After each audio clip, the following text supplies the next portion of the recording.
Good morning. Here it is. It's Tuesday morning, and today is June the 20th. And of course, we're past the halfway point of this month, and it's going to be gone before we know it. And anyway, I hope you had a good Monday. Hope you have a good, start, to this week. And anyway, hope you're doing well this morning. Hope that you're ready to, go out and, get this day started and hopefully and prayerfully have a wonderful day.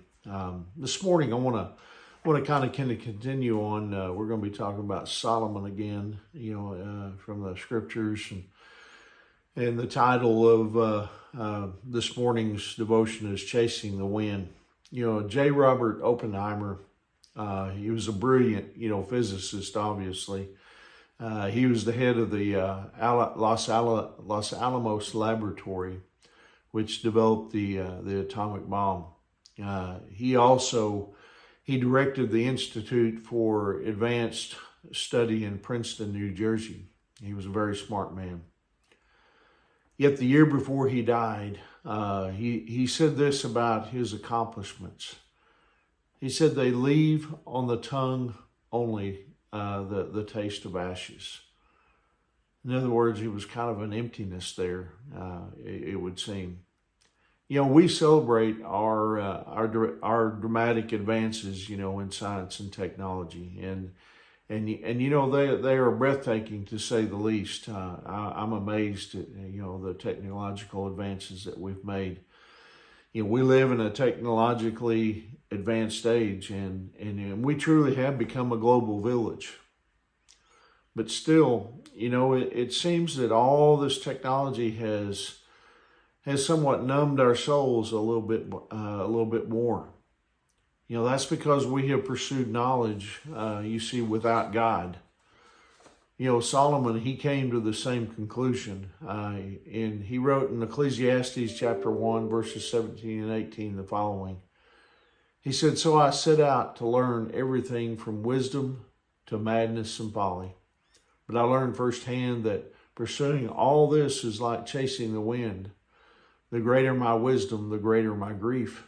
To increase knowledge only increases sorrow." If intellectualism, alone were the key to purpose and fulfillment, then our college campuses would be bastions of peace and purpose. I mean, that's what they would be. However, you see, on the campuses of secular universities, today we can find the most bizarre, apparent, ideas available, crazy things, and we also can see the emptiness of academic pursuit without God. I would even say this lack of belief in God, which comes from many of our colleges and campuses or universities. Has led to the moral breakdown, in our country today. I truly do. Now our young people are taught, that they are not created in the image of God. And then we're surprised when, people who believe that they evolved from animals, they go out and they act like them. Of course, listen, the pursuit of knowledge and a good education is noble and valuable. Don't get me wrong. I'm not putting that down, because I went to college myself, and have a degree. I have a master's. There's nothing wrong with that. But you see, if that pursuit if